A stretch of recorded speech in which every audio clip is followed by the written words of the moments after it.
अस्सलाम वालेकुम दोस्तों। अॼु 4 रमज़ान ऐं जुम्मतुल मुबारक जो बेहतरीन ॾिहाड़ो आहे।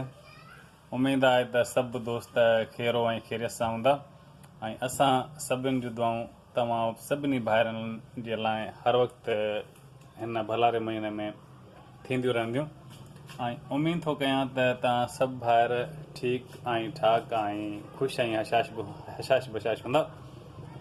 अॼु जो व्लॉग तमामु बहितरीनु आहे। तव्हांजे लाइ हिकु मज़ेदार ऐं इंट्रस्टिंग वीडियो ठाहे रहियो आहियां। उमेद आहे त तव्हां वीडियो पूरो ॾिसंदा। त दोस्तो, मां हिकु शॉपकीपर आहियां ऐं सभिनी दोस्तनि जी इहा हिकु ज़हन ऐं माइंड ठहियलु हूंदो आहे त रमज़ान शरीफ़ में हर शइ महांगी थी वेंदी आहे।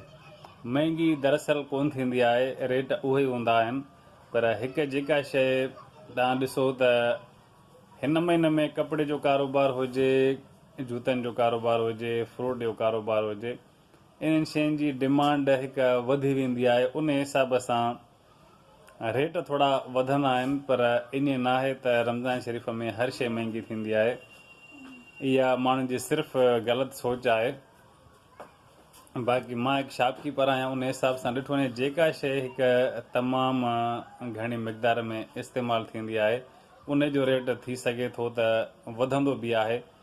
पर ब्लैक माफ़िया जंहिंखे चइजे, जेका शइ स्टॉक करे ऐं खपाईंदा आहिनि, इन स्टॉक माफ़िया जे ख़िलाफ़ु अगरि कंहिं बि क़िस्म जो कोई बि एक्शन वरितो वञे, उहे शयूं स्टॉक न थियणु ॾिजनि, त काई बि शइ महांगी न थींदी। त दोस्तो, रमज़ान शरीफ़ जो महीनो आहे, तव्हांखे जेतिरो बि थी सघे जेके ग़रीब माण्हू आहिनि उनखे उन्हनि जी मदद करणु घुरिजे, त उन्हनि जी सपोर्ट करणु घुरिजे, त उहे बि सुठे तरीक़े सां ही रमज़ान शरीफ़ जो महीनो बि गुज़ारे सघनि, रोज़ा बि रखी सघनि ऐं पंहिंजे बचनि सां उहो सुठे तरीक़े सां ईद बि इंजॉय करे सघनि। त दोस्तो, मां हिकु नओं यूट्यूबर आहियां। उमेद आहे त तव्हां सभु दोस्त मुंहिंजी सपोर्ट कंदा, लाइक ऐं सब्सक्राइब लाज़मी कंदा। मिलंदासीं नेक्स्ट वीडियो में। टेक केयर एंड अल्लाह हाफ़िज़।